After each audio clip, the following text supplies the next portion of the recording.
What's up, everybody, and welcome to another episode of Scouting the Fins right here on the 3 Yards Per Carry podcast feed, also part of the 5 Reasons Sports Network. Man, what a thrilling ending for the Dolphins in Madrid. The Dolphins should not have been in overtime, and it was an absolute accident that this game went to overtime. Just like how this game went into overtime, you need to be ready to. After an accident, your first move should be calling 305-800-PAIN. Better Business Bureau accredited with an A+ rating. Your car accident personal injury specialist. Fast connection with trusted doctors and attorneys. Always ready to take your call 24/7. Again, 305-800-PAIN, 305-800-PAIN. And as always, this show is brought to you by ThompsonCigar.com. Use promo code 3yards20 for 20% off your order of $75 or more. Once again, use promo code 3yards20 for 20% off your order of $75 or more. Joining me today is my co-host, Eric Whittaky. Oh, boy. Oh, boy. The Miami Dolphins just walked out of Spain with a dramatic, chaotic, heart-pounding overtime win against the Washington Commanders. And it happened in the most improbable way. The very first play of overtime, cornerback Jack Jones jumps a Marcus Mariota throw and picks it off. Game on, game over. Dolphins ball, Dolphins victory. That was a football game that I watched just now. It was certainly a game. They won. Obviously it's not easy to fly across the Atlantic and all the preparation that goes into that. But man, it really feels like they won completely despite themselves today. And I know we'll talk more about that. But I mean, yeah, I don't know how I can even I don't know how I feel about this game yet. I haven't processed it fully. It's good that they got the win. It's never easy to go over in Europe and play those games. In Washington, very physical football team, but yeah, I'm still trying to kind of gather my thoughts because I don't know what I just really watched for the last 3 hours or so. Well, look, they lost the coin toss initially for overtime, but let's rewind a little bit back to that. Okay, the Dolphins are backed up nearby their goal line. 3rd and 11, a pass is dropped by Jalen Waddle and leads to 4th down. Jake Bailey absolutely booms a punt, and Mikey Sainstro, the Commanders' nickel defensive back, is back there in the punt return unit over wide receiver Jalen Lane. Jalen Lane was hurt on a previous drive. He had a hip injury.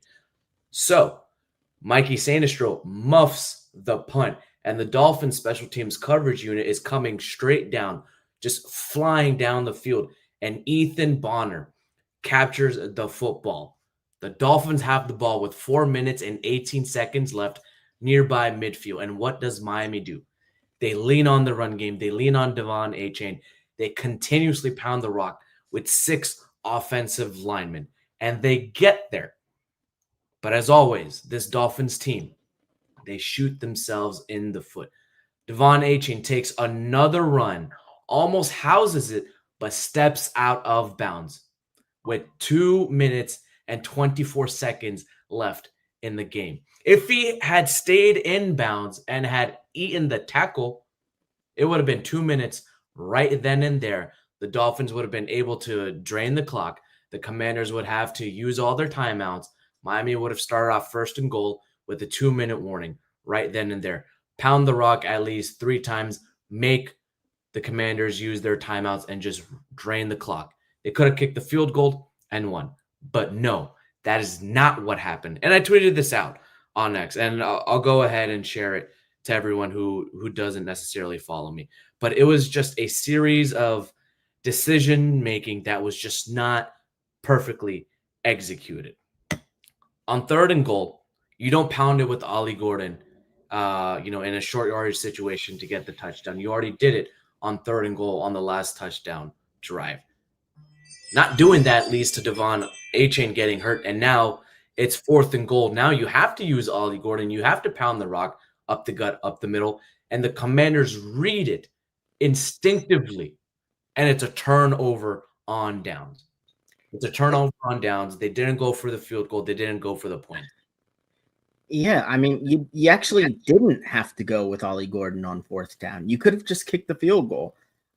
Personally, I think that might have been Mike McDaniel maybe kind of getting caught up in the moment there of, maybe a little bit of regret on the play call on 3rd down, and so he thought he was going to make it right by going with Ollie Gordon on 4th. But you've got to take the points there. There's just no. I can't even try to understand that decision on those last 2 plays. Fortunately, Washington wasn't able to get in the field goal right, or they did, but Matt Gay missed his kick at the end of regulation. And then the game played out the way that it did in overtime. But again, this just feels like another game, and it feels like we've answered the question of, will Mike McDaniel's players play for him? The answer is yes, they will. But we've ran back into the continuing questions of, can Mike McDaniel make this a more disciplined football team? And can Mike McDaniel handle the situational aspects of coaching in close games? And you get the win, but it again, against a better opponent, you're not getting away with those mistakes. No, you're not. But unfortunately, they have a little bit of time to correct those mistakes heading in to the bye week. They still play the Jets. They also play the Saints. They play the Bengals, who don't have Joe Burrow. We'll see what happens with them. The Steelers are a bit inconsistent.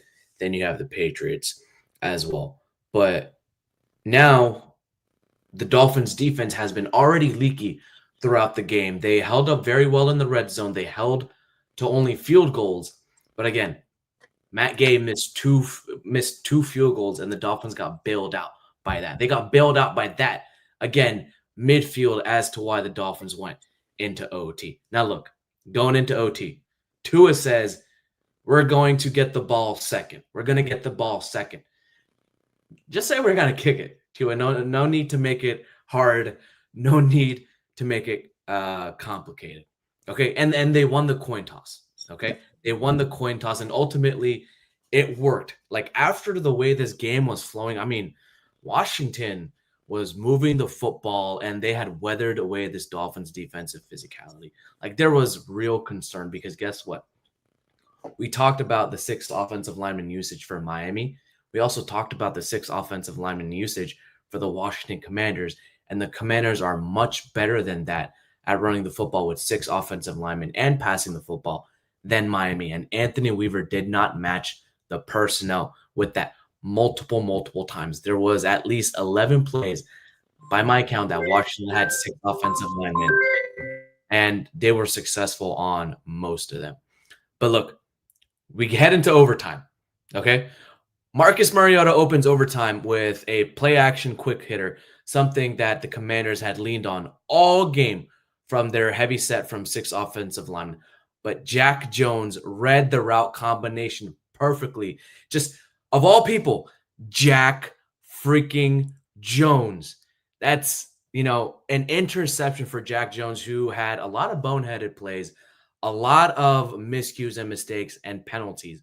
He jumps the pass and turns Santiago Bernabeu into Hard Rock Stadium, into a South Florida celebration. This is the type of defensive play that the Miami Dolphins defense had needed to make earlier in the year, in those moments where the game is on the line. And now, for the last 2 weeks, they've been making them.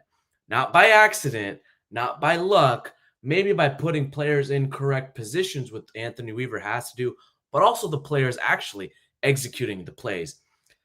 I don't want to say that this is the new Miami Dolphins defense, but this is how teams win very gutsy, very gory games. You need to be disciplined. You have to have tight coverage. You have to know what the opposing team is going to be doing and finishing the downs. The Miami Dolphins offense did not finish well on third and shorts, and they've been amazing on third and shorts all game. Not sure what happened there, and we'll have to dive into the film. Same thing with the Washington Commanders. They couldn't do a lot of damage on third and shorts and fourth and shorts either. Both defenses for the Commanders and the Dolphins were able to hold the third and shorts and fourth and shorts for the opposing offenses. Now, look, Coach Smith said it, and he's not here today. He's off, but he said it that this game will come down to whoever makes or whoever creates a turnover or makes the turnovers and capitalizes on it. And guess what? That actually happened.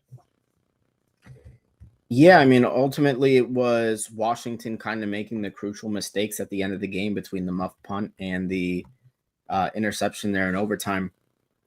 You brought up third and fourth down, and it just, again, I just feel like some of the decision making in those, it feels like what ended up happening in a lot of those plays were the Dolphins. Mike McDaniel was trying to break tendency on early downs, and he kind of painted himself into a corner where they had to go back to their bread and butter stuff. And it kind of felt like everyone in the stadium and watching at home kind of knew what was going to be coming on some of those third and fourth down plays. And I understand, you want to take those risks on the downs where maybe you can bank some plays, but right now at 3-7, I don't know. 4-7 now. Well, yeah, 4-7, but 3-7 at the time. I don't know if you can really, it just felt like he was outsmarting himself a little bit in some of those situations. Yeah. I want to say one thing before we go into our next segment. If Devon Achane stepped in bounds, right? Before that play, the Dolphins' win probability when that happened was over 80%.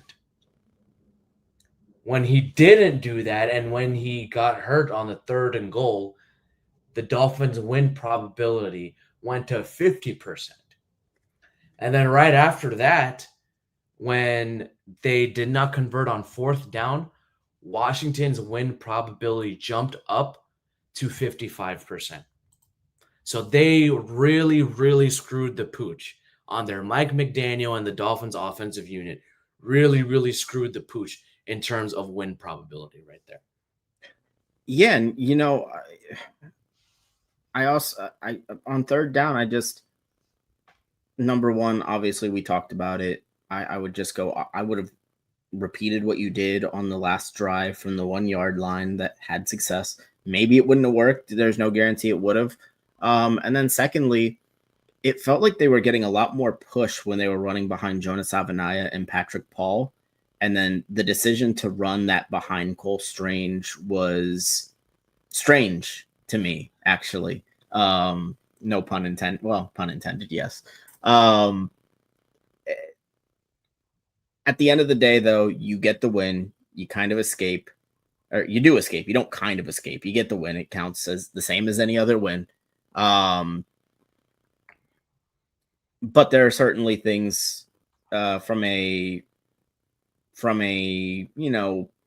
standpoint of situational football that you have to clean up. I do think that the offensive line, I thought that was a positive for a lot of the game. I think Dan Quinn did a good job mixing in some of those DB blitzes, and the Dolphins didn't do a particularly good job of, picking those up. If they do get picked up, I think this game looks a lot different at the end of the first half. Because it kind of felt like, again, in the first half, Miami should have been up, 13-6, 16-6, something like that at the end of the half. But yeah, the game I mean, played out this the way that Dolphins offense was cooking it on was those early early. downs. Yeah. They were cooking on those early downs, and they couldn't finish. And it goes back to what they were in late September and early October. They were getting there, but just the drives weren't finishing because you had either a penalty, a miscue. I mean, they went with what was working on third and short, but it didn't work at all because guess what? Dan Quinn and the Washington Commanders defense sniffed out their tendencies. When you have a tendency being sniffed, you want to change it up. Why not do a mesh play on third and two, right? Why not do, a flat route or a Texas screen to Devon A Chain? They're going to sell out to stop the run. Yeah. Guess what happens if you are trying, to be blitz disciplined? You throw those quick throws, and especially on those third downs and in the red zone, the Commanders defense, sent slot blitzes or defensive back blitzes, and the offensive line and Alec Ingold could not pick up those blitzes very well, and it just led to missed opportunities. It led to 3 points instead of seven as well, and it just led to drives being stalled out.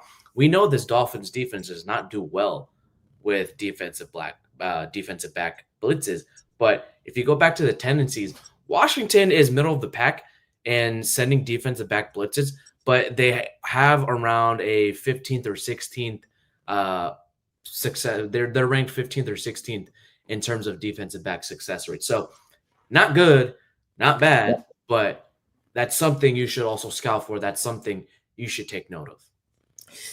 Yeah, and the other thing offensively that I think was kind of, I don't want to say exposed because I don't think it's something that's going to be a flaw for much longer as, they get more familiar with each other.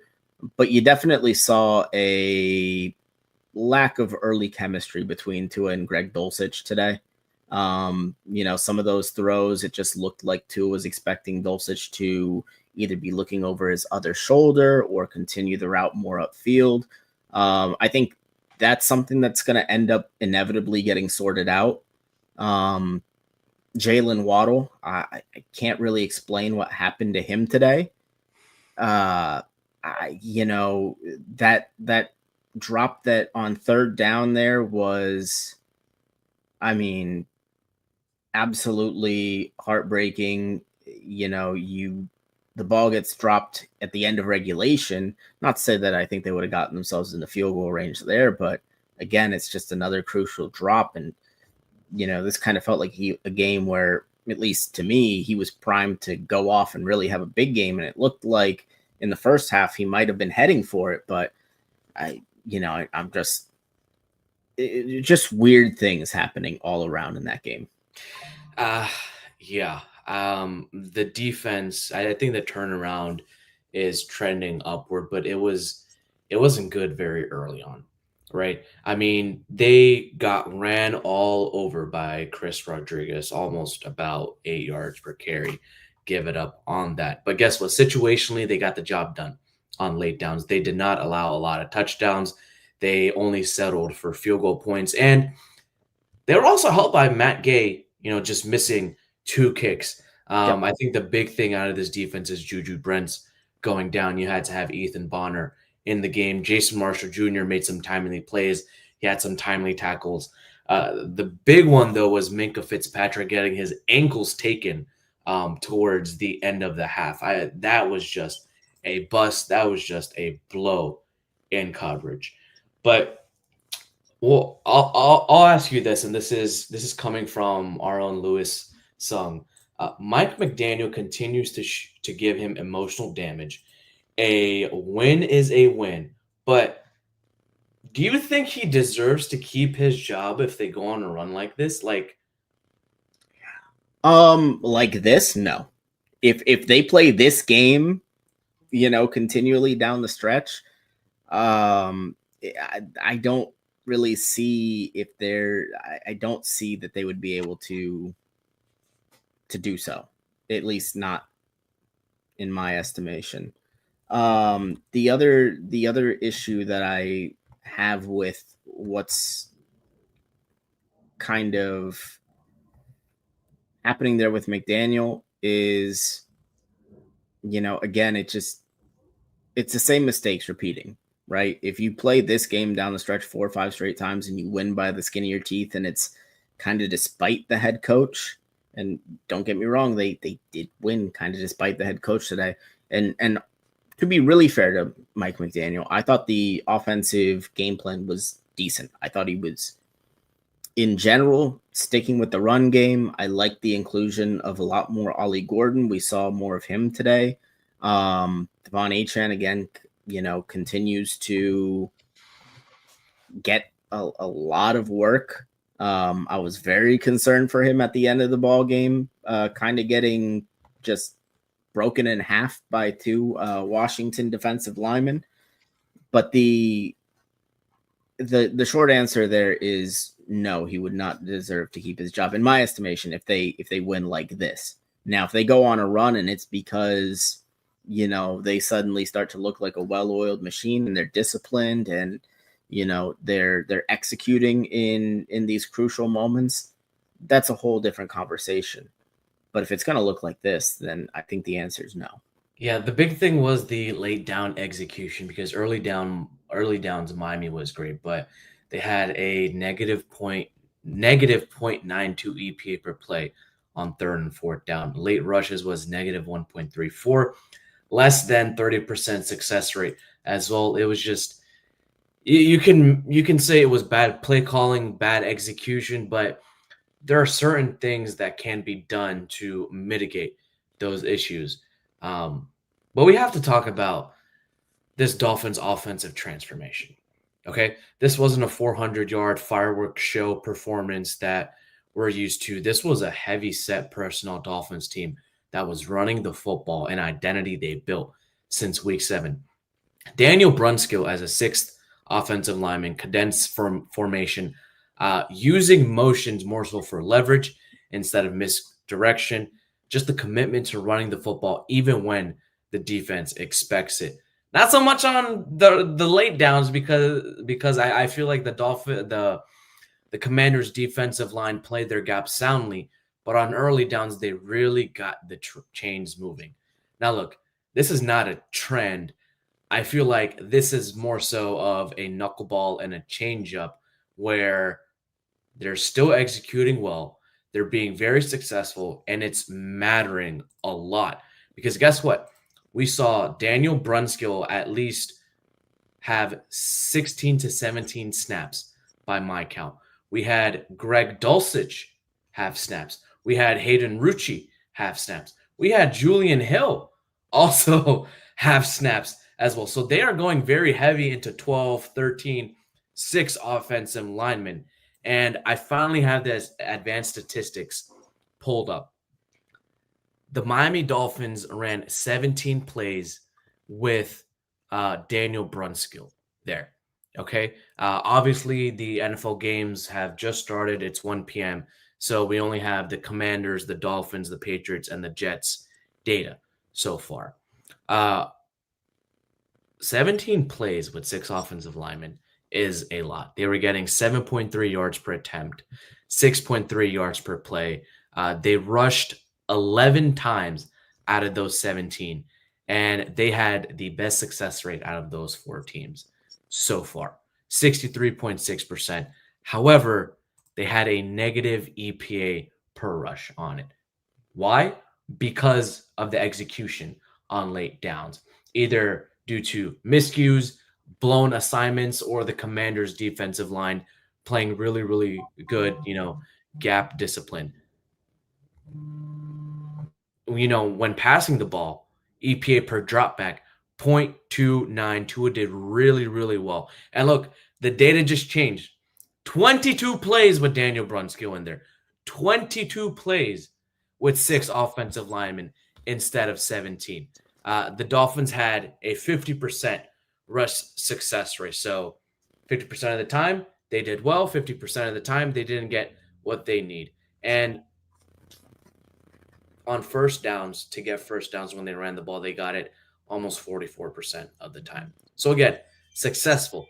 they were getting it done with 6 offensive linemen, and it is continuing to be an offensive trend and somewhat of an offensive identity that they can continuously use up against opposing defenses because they're not matching the personnel. They don't know where they might be running because you can see Daniel Brunskill moving in motion. He could be, attached in line. He could be detached. He could be on the left side. He could be on the right side. He could also be playing as the fullback. Where could the run go? And sometimes he's not even the lead blocker. So it's confusing for these defenses to figure out and mitigate where the run may go to. Yeah, and I think the next evolution of it is going to be, and it's going to be something that makes fans a little uncomfortable, but I think that it's necessary, is they're going to have to start passing out of those 6 offensive lineman formations in those 3rd and 4th, and short situations. If just to put it on tape, just so teams understand that Mike McDaniel is willing to go there and he's willing to do it. Because it does feel like part of the reason why it's as successful as it is on 1st down and 2nd down is because the Dolphins have shown they're they're also extremely proficient throwing the football out of those 6 offensive lineman formations on early downs. And I think that they're going to have to show teams that they're willing to throw the ball out of those formations in those situations as well, because otherwise, 3rd and 1, 4th and 1, Dolphins line up heavy, they're going to run the football. You may not know where it's going, but you generally have an idea that it's going to be a straight handoff between the tackles. And look, Tua had 6 pass attempts with 6 offensive linemen with Daniel Brunskill in the game. He had 50% success rate, negative EPA, 97.2 passer rating, and 8.8 yards per completion. He was blitzed 33% of the time. And I'll tell you what the yardages were on those 6. The 1st and 10, 14-20, 14 yards to Jalen Waddle on a skinny post glance route. Then 1st and 10, it's 2:29 in the first quarter, 5-yard pass to Devon Achane.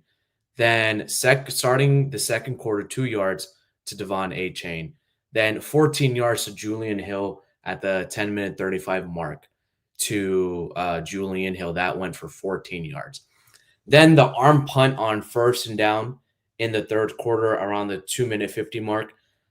He threw it very, very deep to Jalen Waddle. I didn't hit him in his hands. It could have been a pick, but the pocket was clean. Mm-hmm. Okay? The pocket was very clean. He could have had a dump off to Devon Achane, could have gained maybe 7-8 yards. His EPA per play went down on that play. So did his success rate. And then top of the 4th quarter, 1st and 10, 9 yards to Devon Achane. So look, you're getting the ball moving with 6 offensive linemen, with Daniel Brunskill in there, with Hayden Rucci or Julian Hill and Greg Dulcich as an extra tight end. The passing game can be functional with 6 offensive linemen. You don't necessarily have a wide receiver 2 to complement Jalen Waddle. Malik Washington is not at that level yet, and you can make the argument that Devon Achane is your running back 1 and wide receiver 2 at this point, but it can be done. Yeah, and to just to give Malik Washington a little bit of credit here, I thought in the second half he had some really nice run after the catch plays. But you're right, he's not a suitable wide receiver 2.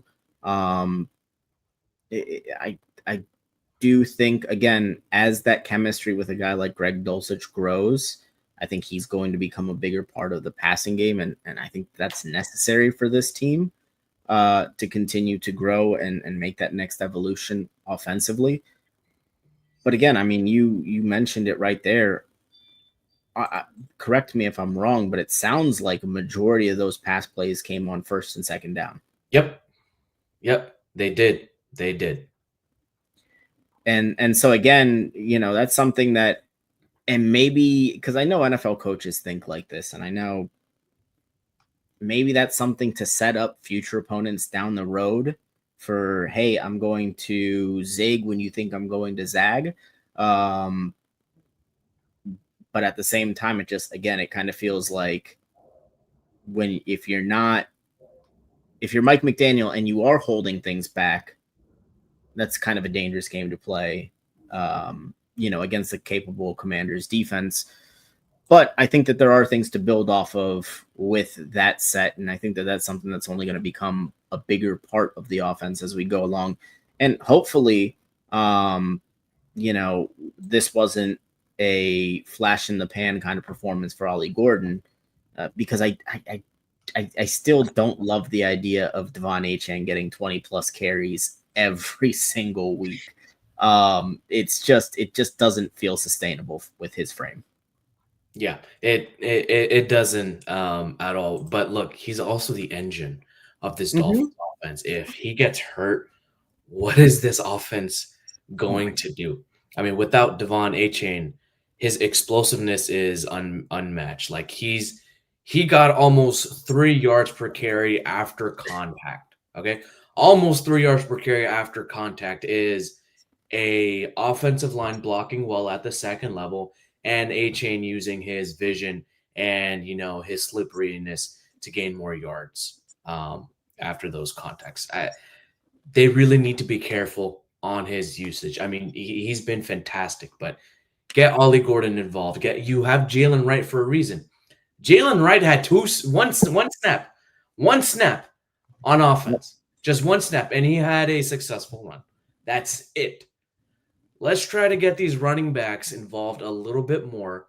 Give Devon Achane some rest. I mean, we were all holding our breath when he was down for a while on the field. We're like, uh-oh. We're like, okay, we know he's got a bye week after this, but what if he's extended, out for an extended time period? That's when the conversation shifts. Oh boy, what is this Dolphins offense is going to do? Yeah, the answer is I don't know if they would be able to do much without Devon Achane. And to I guess kind of flip things over, because we have spent a lot of time on the offense. Yeah. Defensively, it was a really mixed bag today. I think Washington was extremely efficient with what they were doing. Yep. Particularly with those 6 offensive line sets. But I will say it's deceptive in that the Dolphins' defensive front didn't get bullied. I think they were more so victims of the numbers game and good offensive scheming by Cliff Kingsbury, because I was watching Kenneth Grant and Jordan Phillips and Benito Jones, and those guys were making plays. They were beating their guys. They weren't getting run over per se. I think it was just a really good scheme decision by Kingsbury to create the numbers advantage. And, that kind of makes things look a little bit worse than maybe they actually were. In the passing game, I was a little bit more disappointed, although I think that there were some plays, looking at the pass interference on Jack Jones, certainly in the first half, that really needlessly kind of extended a drive for Washington. But that's where I was a little bit more disappointed, was with the secondary. But I don't think the defensive line, I don't think framing this as they just got run over would be really an accurate. I think this was more of a strategic win for Washington than a physical one. Yeah, if you take a look at their numbers on early rushing, they still have a negative EPA per play, but it's a negative 0.03. That's almost a positive already. 40% success rate on first and second down for that. 38% of those runs went for first downs. When we talk about those 6 offensive linemen that they were running with when they were running the ball, they had 13 design rushes for 70 yards, gained 5.4 yards per rush. And the longest rush this Dolphins defense gave up was 17 yards. 46% of their rushes out of those 6 offensive lineman sets went for first downs. They were 50% when they did it on third down. And guess what, though? Because of the 6 offensive linemen and also Chris Rodriguez's vision and being able to win the gaps, they had 3.54 yards per rush after contact. So they got additional rushes. And the thing was, this defense looked like nothing how they played against Buffalo. They were missing tackles. They were, they were losing the number games in the trenches. And you can see it in the statistics. 3.54 yards per carry after getting contact. 1.85 yards per carry before there was any contact. So that's at least 4 yards that they were giving up. And that's death by paper cuts. And then you marry that with the passing game. You also marry that with a no-huddle offense. Washington ran, when I saw coming into this game on the graphic, on the game, 80% of their snaps are no huddle. Okay. Anthony Weaver was trying his best to match the personnel, but Washington was just getting out of the huddle, or they were just moving so fast that, they were losing the numbers game. They were losing on personnel, and that's what kind of bit them in the run game and the passing game. Yeah, certainly. I mean, I think individually, certain guys had pretty good performances. I think Jason Marshall played a decent game, all things considered. I think you can say the same thing about Minka for the most part. I think Jack Jones played a pretty good game. I look at a lot of these guys, and I think that they played pretty well. I was a little disappointed in the pass rush at points in this game. Because it felt like when Washington did kind of line up in more traditional pass sets, there wasn't a lot of pressure on Mariota. Yeah, they were getting the ball out quick, and Mariota was able to scramble. Yep. I mean, the long run by Mariota, that's just, I can't. The only guy that I do fault on that play, and there's one player that I'm a little disappointed with there, and it's Willie Gay kind of getting caught flat-footed in the open field.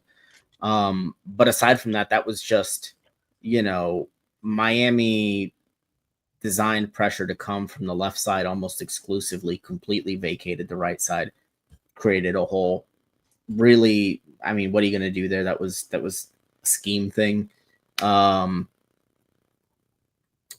think the other thing, though, is when you did get pressure and you did get to Mariota, you were cost 2 points on the intentional grounding that was not. Can we talk about how the refs were just? My God, it was terrible. They got to have been paid really handsomely by DraftKings or someone else like that, because it was some of these calls, like the Jack Jones DPI was atrocious. Didn't call the intentional grounding. They missed multiple holds. It was just bad. And they called, in the first drive of the game on 4th down, Ollie Gordon got the first on the 4th down run, and they called it a delay of game, but they snapped it right at the 1 second. They jumped the gun on that, and that killed the offense's momentum right then and there.